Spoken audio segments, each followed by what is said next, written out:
ಗಣರಾಜ್ಯೋತ್ಸವದ ಶುಭಾಶಯಗಳು. ಸೊ ನಾವು ಈ ರಾಜ್ಯೋತ್ಸವನ 77ನೇ ಗಣರಾಜ್ಯೋತ್ಸವನಾಗಿ ಆಚರಿಸ್ತಾ ಇದ್ದೀವಿ. 77ನೇ ರಾಜ್ಯೋತ್ಸವ ಆಚರಣೆಗೆ ನಮ್ಮ ಇನ್ನೂ ಜನ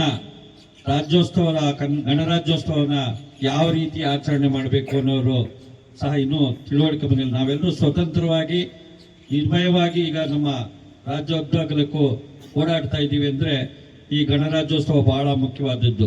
ಕೆಲವೊಂದು ಪೋಷಕರು ಕರೆ ಮಾಡಿ, ಸರ್ ಇವತ್ತೊಂದು ದಿವಸ ರಜೆ ಕೊಡಿ, ತೋಟದಲ್ಲಿ ಕಳೆ ಕೀಳಬೇಕು, ಕೆಲಸ ಇದೆ ಅಂತಾರೆ. ಬೇರೆ ದಿವಸ ಐ ಕ್ಯಾನ್ ಅಕ್ಸೆಪ್ಟೆಡ್, ನಾನು ಅದನ್ನು ಒಪ್ಕೊಳ್ತೀನಿ. ಈ ಒಂದು ಮಹತ್ವದ ದಿನಕ್ಕೂ ಸಹ ಇನ್ನೂ ಆ ಪರಿಗಣನೆಗೆ ಬಂದಿಲ್ಲ ನಮ್ಮ ಪೋಷಕರ ವೃಂದದವ್ರಿಗೆ. ದಯಮಾಡಿ ನೀವು ನಿಮ್ಮ ಸ್ನೇಹಿತರುಗಳಿಗೆ ಈ ಒಂದು ಮಹಾನ್ ದಿನವನ್ನು ಆಚರಣೆ ಮಾಡೋದಕ್ಕೆ ಒಗ್ಗಟ್ಟಿನಲ್ಲಿ ಬಲವಿದೆ ಅನ್ನೋ ಪದಕ್ಕೆ ಅರ್ಥ ಬರಬೇಕು ಅಂದರೆ ಎಲ್ಲರೂ ಸಹ ಈ ಕಾರ್ಯಕ್ರಮದಲ್ಲಿ ಭಾಗವಹಿಸಬೇಕು. ಹಾಗಾಗಿ ಮತ್ತೊಂದು ಸಾರಿ ನಾನು ಕೇಳ್ಕೊಳ್ಳೋದು ಸವಿನಯ ಪ್ರಾರ್ಥನೆ ಏನಂದ್ರೆ, ತರಬೇತುದಾರರಿಗೆ ತರಬೇತಿ ಅಧಿಕಾರಿಗಳು ಈ ಕೂಡಲೇ ನಾವು ಮೆಮೊ ಕಳಿಸಿದ್ದೀವಿ. ಆದರೆ ನೀವು ಸಹ ಒತ್ತಾಯ ಏರ್ಬೇಕು ಮನೆಗೆ ಹೋದ್ಮೇಲೆ. ಯಾಕಂದ್ರೆ ಇಲ್ಲಿ ಈ ಗಣರಾಜ್ಯೋತ್ಸವನ ಆಚರಣೆ ಮಾಡೋದಕ್ಕೆ ಶಕ್ತಿ ಪ್ರದರ್ಶನ ಅನ್ನೋದು ಬಹಳ ದೊಡ್ಡದು. ಅದೇ ಇಲ್ಲ ಅಂದಾಗ ನಾವು ಬರೀ ಭಾಷಣ ಉದ್ದಗಲಕ್ಕೂ ರಾಜಕೀಯ ಭಾಷಣಗಳು ಮಾಡಿದ್ರೆ ಅರ್ಥ ಆಗಲ್ಲ. ಈ ಗಣರಾಜ್ಯೋತ್ಸವ ಅಂದ್ರೆ ಏನು, ಗಣ ಅಂದ್ರೆ ಏನು ಅನ್ನೋದನ್ನ ಪರಿಗಣಿಸ್ಬೇಕಾದ್ರೆ ಸಮೂಹ ಇರಬೇಕು.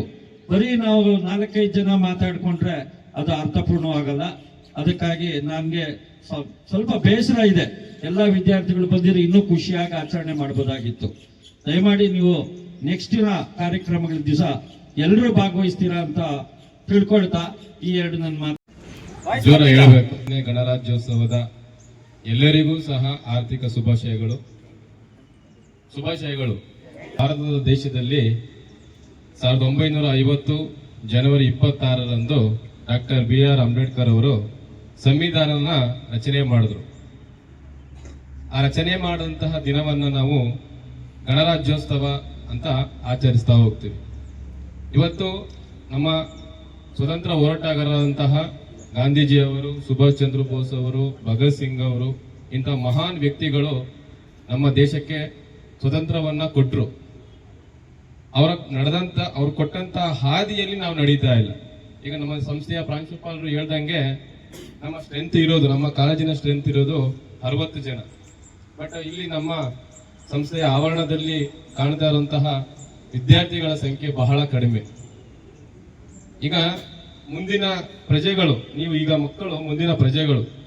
ಏನು ನಮ್ಮ ಮಹಾನ್ ವ್ಯಕ್ತಿಗಳು, ಸ್ವತಂತ್ರ ಹೋರಾಟಗಾರರು ಏನು ನಮ್ಮನ್ನ ಯಾವ ದಾರಿಲಿ ನಡ್ಕೊಂಡು ಹೋಗ್ಬೇಕು ಅಂತ ನಮಗೆ ಕೊಟ್ಟಿದ್ರು, ಅದನ್ನ ನೀವು ಯಾರು ಕೂಡ ಮಾಡ್ತಾ ಇಲ್ಲ. ಪ್ರಾಂಶುಪಾಲರು ಒಬ್ಬರಿಗೆಲ್ಲ ಮನಸ್ಸಿಗೆ ನೋವಾಗೋದು, ಎಲ್ರಿಗೂ ಕೂಡ ನೋವಾಗುತ್ತೆ. ದಯಮಾಡಿ ವಿದ್ಯಾರ್ಥಿಗಳಿಗೆ ಅರ್ಥ ಮಾಡ್ಕೊಳ್ರಿ. ಪ್ರತಿದಿನ ನಾವು ಕಾಲೇಜಲ್ಲಿ ಏನು ನಾವು ಪಾಠ ಪ್ರವಚನ ಮಾಡ್ತೀವಿ ಅನ್ನೋದಕ್ಕಿಂತ ಮುಂಚೆ ಈ ಒಂದು ಸ್ವತಂತ್ರ ದಿನಾಚರಣೆ ಆಗಲಿ, ಗಣರಾಜ್ಯೋತ್ಸವ ಆಗಲಿ,